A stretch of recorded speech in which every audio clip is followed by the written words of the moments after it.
तो आप तो छापने में लग गए होंगे, यहाँ तक पहुंचेंगे उसके बाद ही बनाएंगे सर।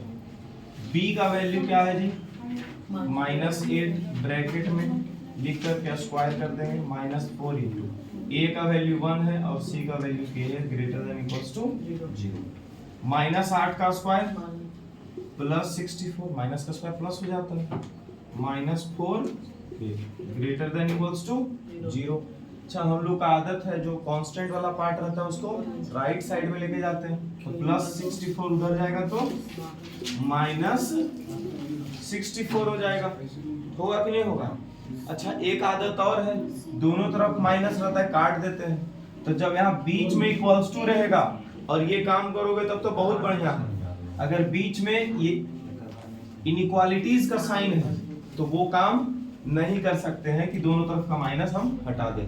तो इस केस में तुमको अगर जो ऐसा करना है तो माइनस वाला के लिए काम बाद में करो, माइनस के रहने दो, greater than equals to -64 cut के क्या आ गया, minus k greater than equals to minus.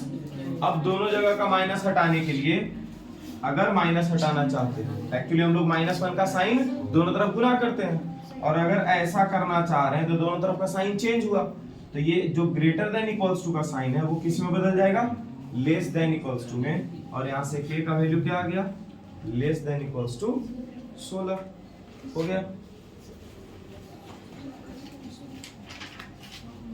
ठीक है,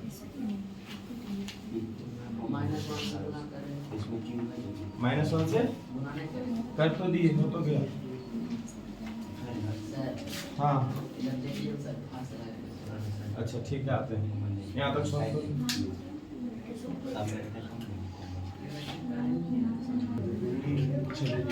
यहाँ देखो, यहाँ तक सॉल्व हो गया ना, दोनों का बारी बारी d ग्रेटर देन 0 का कंडीशन लगाए और लास्ट पार्ट तक पहुंचे जहां पर सिर्फ और सिर्फ पॉजिटिव वैल्यू। क्या दोनों में कुछ सेम चीज दिख रहा है जी, ये वाला डिब्बा इसमें भी दिख रहा है और ये वाला डब्बा इसमें भी दिख रहा है, दिख रहा है क्या, है ना।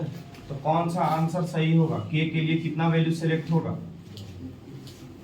k के लिए कितना वैल्यू सिलेक्ट होगा। हेलो हर्ष, तुम क्या आंसर लाया इसका, k बराबर 16 ले आया, तो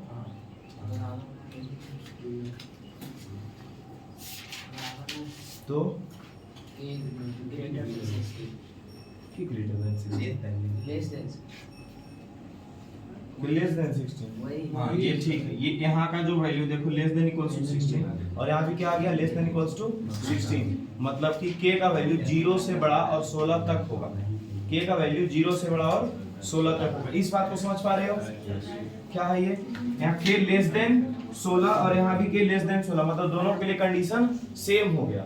अच्छा ऐसा रहता है यहाँ पे, हेलो k यहाँ पे अगर ऐसा रहता k greater than equals to 16 और यहाँ रहता k less than equals to 16, इसका मतलब ये कह रहा है, ये क्या कह रहा है, 16 या 16 से बड़ा होगा, 16 17 18 19 ऐसे। आर्यन इधर ध्यान दो, k greater than equals to, अगर ऐसा रहता तो जो क्वेश्चन हम थोड़ा सा अलग वहां से जा रहे हैं, अगर ऐसा रहता k greater than equals to 16 और यहाँ रहता k less than equals to 16, तो इसको क्या लिखते, 16 17 18 19 20, और इसको क्या लिखते 16, क्योंकि k बोल रहा है इससे कम है, 15 14 ऐसा। देखो तो दोनों में कौन सा वैल्यू सेम दिख रहा है, 16 दिख रहा है सेम, तो k का वैल्यू 1 होता, बस कौन 16, एक ही वैल्यू होता k का, सिर्फ और सिर्फ 16।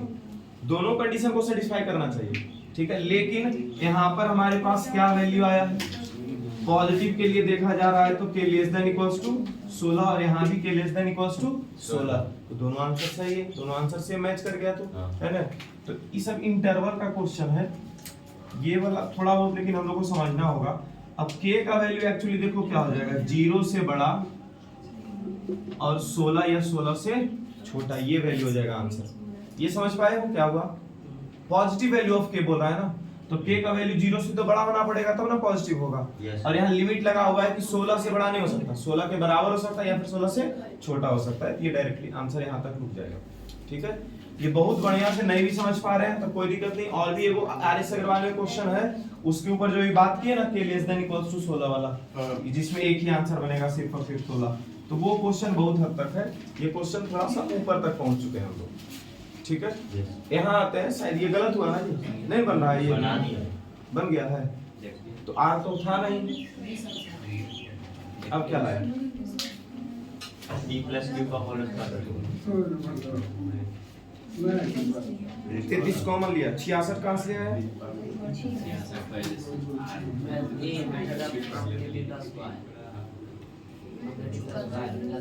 अगर 66 आ रहा है तब सही है, नहीं आ रहा तब तो गलत हो गया, ठीक है।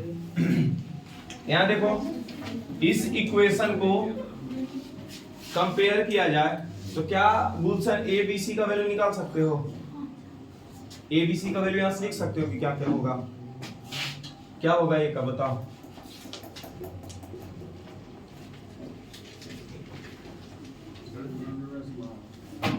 डिवाइड भी करके नहीं आया, क्वाड्रेटिक में एक भी दिन नहीं आया, ऐसा थोड़ी होता है, आया होगा, हाँ इधर 3 दिन नहीं आया, फिर भी क्वाड्रेटिक तो आज 7वां लेक्चर है क्वाड्रेटिक, उधर 4 लेक्चर में ए, तो ए बी सी तो निकालने के लिए जानते हैं ना, एक्स स्क्वायर के बगल में जो होता है उसको ए बोलते हैं, एक्स के बगल में जो होता है बी बोलते हैं, और जिसके पास एक्स नहीं उसको सी बोलते हैं, हो गया ए बी सी, ठीक है।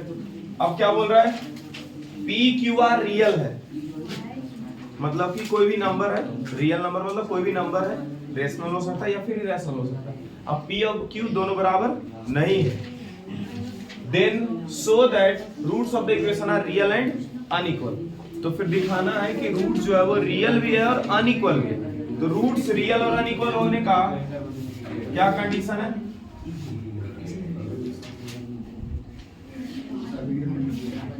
रूट्स रियल और अनइक्वल होने का क्या कंडीशन है, डी ग्रेटर देन जीरो, सिर्फ रियल बोलता है तो D greater than equals to zero लगाते हैं, और रियल एंड अनइक्वल बोल देता है तो डी ग्रेटर देन जीरो सिर्फ लगता है, अनइक्वल बोला तो डी का फॉर्मूला क्या होता है, b square minus 4ac, D का वैल्यू 5 इंटू, हर सुधर से आवाज कम आए, C का वैल्यू है -2 इंटू पी माइनस क्यू, 5 का स्क्वायर 25, फिर P प्लस Q का भी स्क्वायर हो जाएगा, -4 गुना -2 प्लस 8, यहाँ भी P माइनस Q है, यहाँ भी P माइनस Q है, गुना हो रहा है, तो P माइनस Q का स्क्वायर। अब गधा, इससे आगे जो तुम सॉल्व किया है उसी की वजह से ना आंसर नहीं आ रहा था, ये क्या किसी का होल स्क्वायर है, तो या तो ये 0 हो सकता था या तो पॉजिटिव, और ये किसी का होल स्क्वायर है तो या तो 0 हो सकता था या तो पॉजिटिव, बोलो, अरे बोलो ना, क्यों आगे जाएंगे सॉल्व करने, यहीं से जब हम लोग बात कर सकते हैं कि 0 के बड़ा होगा कि 0 से छोटा होगा, तो आगे क्यों सॉल्व करना है, होल स्क्वायर दिख रहा है ना जी, होल स्क्वायर दिख रहा है तो वहीं पे रुक जाएंगे, देखो यहाँ देखो P और Q बराबर नहीं है, ये कंडीशन यहाँ देखो देख करके और सोचना पड़ेगा इसके बारे में। अच्छा, दो वैल्यू को घटाते हैं तो 0 के बराबर कब आता है, जब दोनों वैल्यू बराबर होता है, मतलब P और Q को घटाएंगे तो 0 के बराबर कब हो सकता है, जब दोनों बराबर होगा, P और Q बराबर, लेकिन यहाँ क्या लिख दिया, P और Q बराबर नहीं है, तो इसको घटाएंगे तो 0 के बराबर आएगा, नहीं आएगा, तो किसी का स्क्वायर करते थे, किसी का भी स्क्वायर करते हैं, किसी का भी स्क्वायर करते हैं, या तो वो 0 के बराबर होता है या तो वो पॉजिटिव होता है, ये बात मालूम है, किसी का भी स्क्वायर करेंगे तो या तो 0 होगा नहीं तो फिर पॉजिटिव होगा। अब 0 कब होता था, जब दोनों वैल्यू को घटाया जाता होगा, दोनों वैल्यू को घटाया जाता है तभी ना 0 हो सकता है, ये दोनों वैल्यू को क्या किया जा रहा है, जोड़ा जा रहा है, तो जोड़ने पर वैल्यू 0 नहीं आएगा, क्योंकि यहाँ पर क्या किया जा रहा है, स्क्वायर भी जोड़ करके स्क्वायर भी किया जा रहा है, ये वैल्यू तो हमेशा पॉजिटिव रह जाएगा, बोलो, और ये वैल्यू 0 भी हो सकता था क्योंकि बीच में माइनस लगा, और ये वैल्यू पॉजिटिव भी हो सकता था, लेकिन जीरो अब नहीं होगा क्योंकि P और Q बराबर नहीं है। जैसे कि यहाँ पर भी 6 रहता और यहाँ भी 6 रहता, 6 माइनस 6 जीरो हो जाता, है ना। लेकिन अगर बराबर नहीं है तो ये जीरो भी अब नहीं होगा, है ना। तो क्या बचा, इसके लिए भी वैल्यू पॉजिटिव ही बचा। ऐसा क्यों लिखेंगे, क्योंकि P और Q बराबर नहीं है। ऐसा इशारा दे देना है यहाँ, ठीक है। और इशारा नहीं देने का मतलब इसके बारे में कुछ लिख दो, 1 लाइन या 2 लाइन, ठीक है। ये किसी का भी square of any number is always positive और जीरो, ठीक है। Since P does not equals to Q, so P minus Q does not equals to 0। और उसके बाद फिर आगे बढ़ जाएंगे। तो यहाँ से हम लोग किसका वैल्यू निकाल रहे थे जी, D का। अच्छा, प्रूव करना था क्या जी, तो प्रूव करना था ना, तो सिर्फ D का वैल्यू है सर। हाँ जी, यहाँ पर P का वैल्यू 8 है, अब Q का वैल्यू -8, तो 0 आ सकता है। P का वैल्यू क्या हो जाएगा, 8 आ जाएगा, और Q का वैल्यू -8 आ जाएगा, ठीक है। तो दोनों का वैल्यू यहाँ पर तो 0 हो जाएगा, यहाँ 0 हुआ, यहाँ पर आ जाओ। P का वैल्यू 8, अब माइनस ऑफ -8, फिर क्या हो गया ये प्लस स्क्वायर, तो ओवरऑल ये क्या बन गया, पॉजिटिव। तो ये 0 के साथ पॉजिटिव को जोड़ें, फिर से क्या हो जाएगा, पॉजिटिव, ठीक है। चलो यहाँ पर तुम्हारे लिए 0 भी लिख दिए, 0 या पॉजिटिव, और यहाँ पर सिर्फ और सिर्फ क्या बनेगा, पॉजिटिव। तो जोड़ जाड़ के लास्टली क्या आ जाएगा, पॉजिटिव ही आ जाना। D का वैल्यू ये सॉल्व हुआ, तो यहाँ से ये पता चल गया कि D जो है हमेशा 0 से बड़ा होगा, 0 के बराबर भी नहीं होगा। और अगर D 0 से बड़ा है, इसका क्या मतलब है, roots are real and unequal. यहाँ पे कंडीशन लगाना नहीं था, यहाँ पर कंडीशन लाना था, है ना। यहाँ पर प्रूफ करना है ना, सो दैट, तो कंडीशन लाना होगा। तो उतना बराबर 0 का लिखा गया क्वेश्चन में। ये तो क्वाड्रेटिक इक्वेशन है, तो मूर्ख है जी। क्वाड्रेटिक इक्वेशन बराबर 0 नहीं लिखेंगे तो आर्यन बोलेगा 0 नहीं लिखेंगे। चलो करने के लिए दोनों का P Q R S का real number such that P R बराबर 2 into Q plus X। ये कंडीशन दिया हुआ है तो शायद कहीं ना कहीं इस्तेमाल होगा, देखते हैं। तुम इस्तेमाल किया, अभी तक नहीं किया होगा। देन सो दैट, बोलना नहीं है बीच में, at least one of the equation, ये एंड ये हैज रियल रूट। दोनों में से किसी एक इक्वेशन के पास रियल रूट से ऐसा दिखाना है, मतलब D निकालना पड़ेगा दोनों के लिए बारी बारी से। चलो D1 लिखते हैं, B² - 4AC। B का वैल्यू क्या है, यहाँ से देखो तो, P का स्क्वायर 4 इंटू A कौन हो जाएगा, यहाँ 1, और C कौन हो जाएगा, मतलब D1 आ गया P² - 4। यहाँ से अब D2 निकालेंगे, फॉर्मूला होता है B² - 4AC। यहाँ 1 है, B के जगह कौन हो जाएगा जी, R, 4 इंटू A के जगह कौन हो जाएगा 1, और इंटू C के जगह कौन हो जाएगा S। R² - 4S, ये हो गया। अब दोनों के बारे में थोड़ा सा सोचते हैं। किसी भी नंबर का स्क्वायर या तो 0 होता है या फिर पॉजिटिव होता है, ये तो 0 या फिर पॉजिटिव हो सकता है। इसके बारे में क्या करना है, 4 इंटू S है, S अगर जो पॉजिटिव वैल्यू हो जाएगा और x r का वैल्यू 0 बन जाए, और s जो है वो क्या बन जाए, पॉजिटिव, तो 0 में से 4 का पॉजिटिव का गुना, मतलब ओवरऑल ये नेगेटिव है कि नहीं है, ये देखो ओवरऑल ये नेगेटिव हो जाएगा कि नहीं, अगर जो s पॉजिटिव है तो। अगर जो s का वैल्यू 2 रख दिए तो ओवरऑल ये क्या हो जाएगा, -8। 0 - 8 क्या हो गया, -8, नेगेटिव वैल्यू हो जाएगा ना D, नेगेटिव ही मान लेंगे। अरे बेहुदा, तुम्हारे समझ से जो आंसर बन रहा है सिर्फ उसको नहीं, वैसा खोजना होता है इन कंडीशंस में कि गलत कैसे हम साबित कर सकते हैं अपने आप को।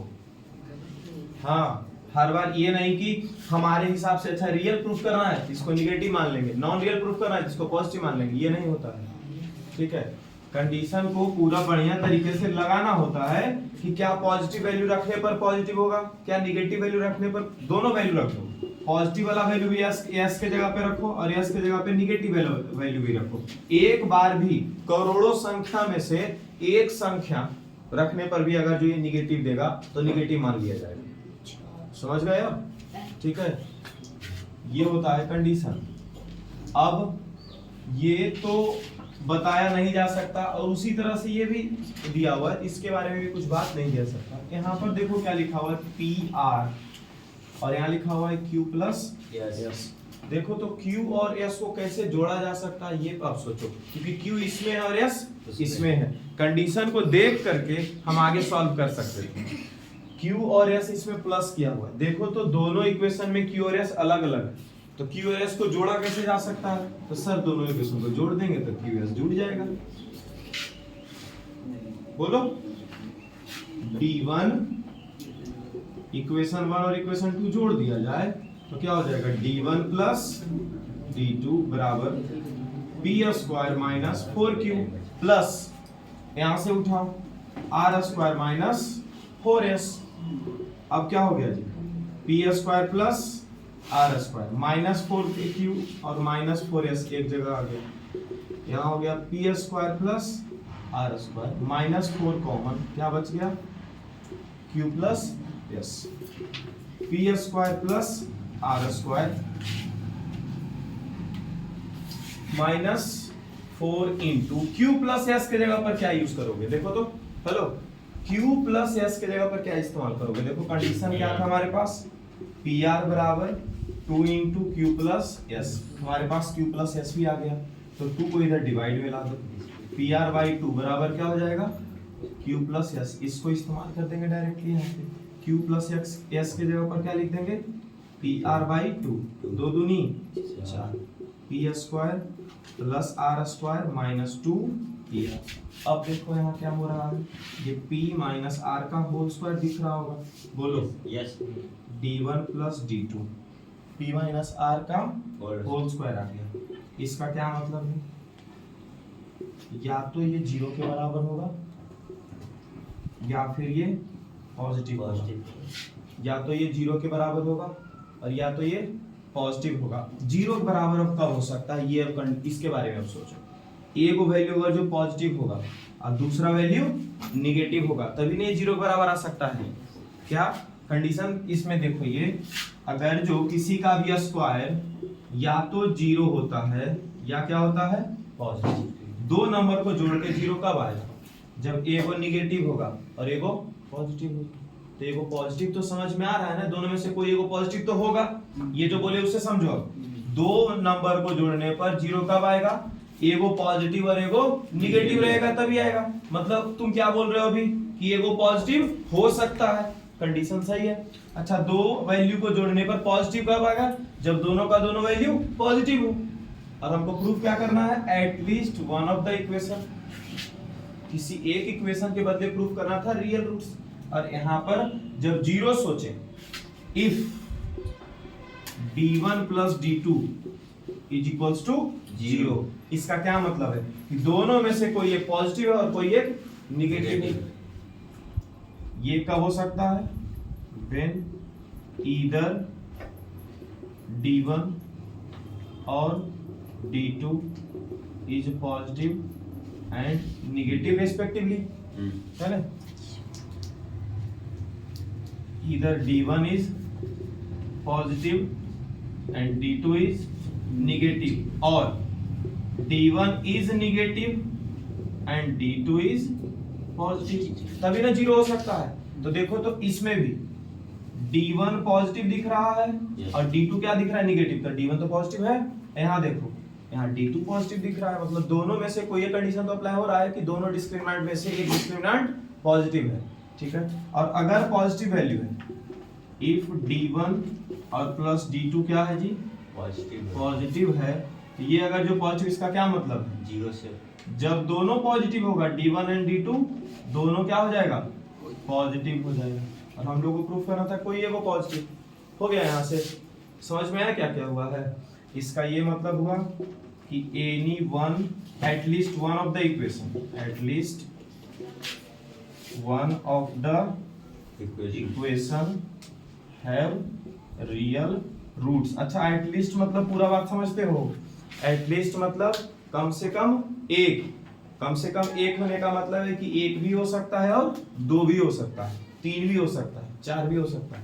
एटलीस्ट वन मतलब दोनों में से कोई एक इक्वेशन के पास भी d greater than E zero आ जाए, या फिर दोनों का दोनों इक्वेशन के पास d ग्रेटर देन जीरो आ जाए। किधर से? एक D1 plus D2। अच्छा यहाँ ये चीज तो पता चल रहा है जीरो और पॉजिटिव। डी ये d1 प्लस d2 जीरो के बराबर कब होगा? d1 प्लस d2 जीरो के बराबर कब होगा? जब अगर d1 पॉजिटिव रखे +5 तो d2 को क्या होना पड़ेगा? -5। अगर d2 को d1 रखे 2/3 तो d2 क्या रहना पड़ेगा? -2/3। मतलब कि d1 को पॉजिटिव तुम बोल रहे हो ना, तब ना d2 निगेटिव हो रहा है। Yes. तो दोनों में से का एक बार पॉजिटिव वैल्यू दिखा d1 का, d का एक बार पॉजिटिव वैल्यू दिखा, या फिर d1 को निगेटिव ले लो -4/3 तो d2 क्या हो जाएगा? +4/3। तो क्या d1 को अगर निगेटिव बोले तो d2 को पॉजिटिव होना पड़ा कि नहीं होना पड़ा? मतलब दोनों d में से कोई एक d पॉजिटिव हो रहा है, और अगर पॉजिटिव हो रहा है इसका मतलब रियल रूट्स होगा। और d1 और d2 दोनों अगर जो जोड़ के पॉजिटिव आ रहा है इसका मतलब है कि दोनों पॉजिटिव वैल्यू है, मतलब पहला वाला d भी और दूसरा वाला d भी, तभी ना पॉजिटिव आएगा जोड़ करके। Yes. ठीक है? या फिर पहला वाला d क्या हो जाएगा? जीरो के बराबर, और दूसरा वाला d क्या हो सकता है? पॉजिटिव वैल्यू, तब भी पॉजिटिव आ सकता है। समझ गए? तो दोनों में से कोई एक इक्वेशन रियल रूट्स देगा, ऐसा करके। हो गया? वो भी कुछ इसी तरह का क्वेश्चन है।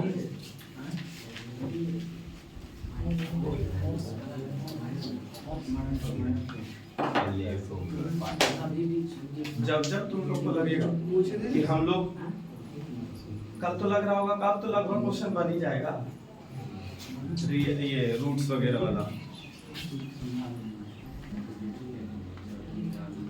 ये क्वेश्चन अच्छा भी है। हेलो, मतलब पॉइंट, हाँ एग्जाम के पॉइंट ऑफ व्यू से वैसा ही क्वेश्चन होता है। बहुत लेंदी क्वेश्चन जो होता है ना वो एग्जाम में दिया अक्सर नहीं जाता है। ठीक है, इस बार एक आध क्वेश्चन दो क्वेश्चन था, लेकिन इतना लेंदी क्वेश्चन नहीं दिया जाता है, कॉन्सेप्चुअल क्वेश्चन अब आएगा। ठीक है, और ये उसी के हिसाब का क्वेश्चन, इसीलिए स्टार मार्क भी देखो लगा हुआ है।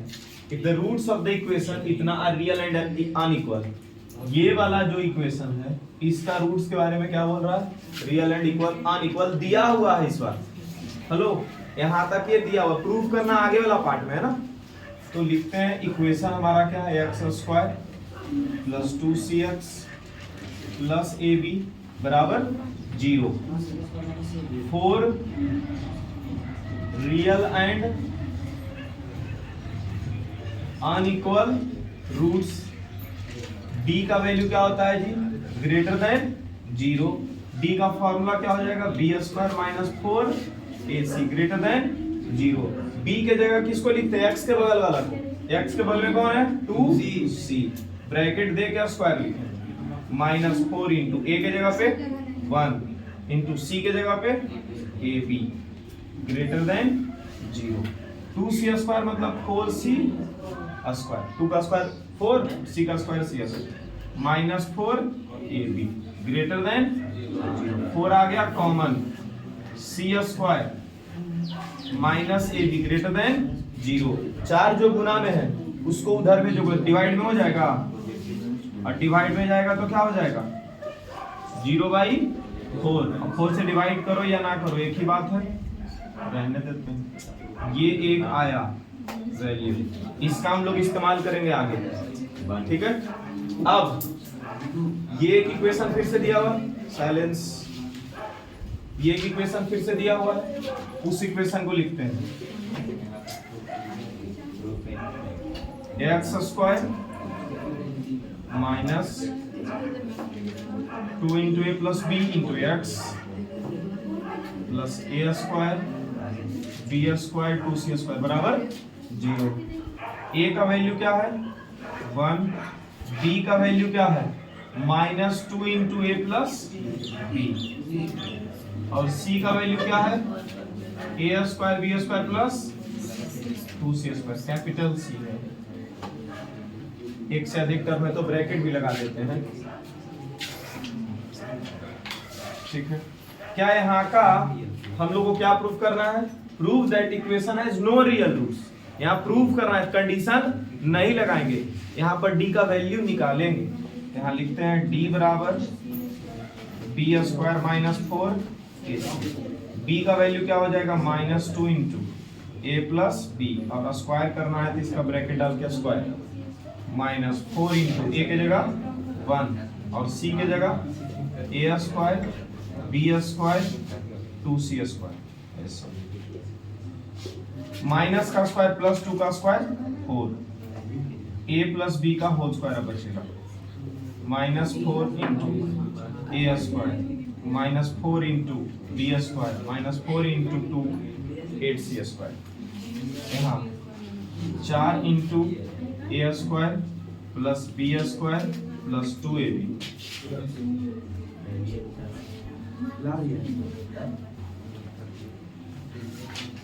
इसके बाद फिर गुना किया जाए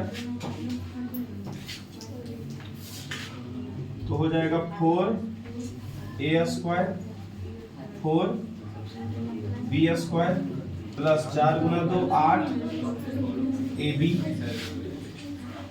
d का वैल्यू सॉल्व हो रहा है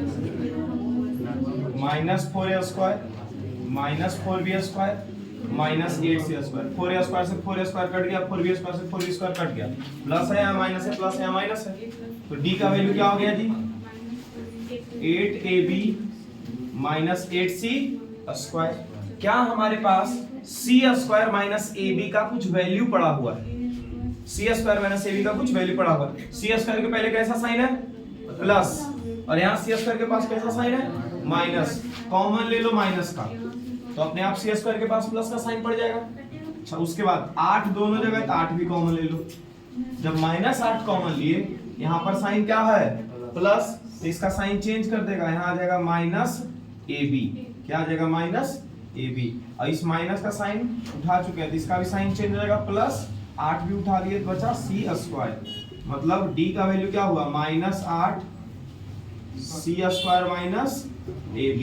अब बताओ c स्क्वायर माइनस ab का वैल्यू क्या है ग्रेटर देन 0, ग्रेटर देन 0 का मतलब क्या होता है पॉजिटिव होता है, तो c स्क्वायर माइनस ab का वैल्यू क्या हो गया पॉजिटिव, और यहाँ -8 क्या है जी निगेटिव, निगेटिव को पॉजिटिव से मल्टीप्लाई अगर जो किया जाता है, मल्टीप्लाई का है ना साइन, मल्टीप्लाई किया जाता है तो ओवरऑल कैसा वैल्यू निकलता है निगेटिव, d लेस देन 0, इसलिए रूट्स आर नॉन रियल।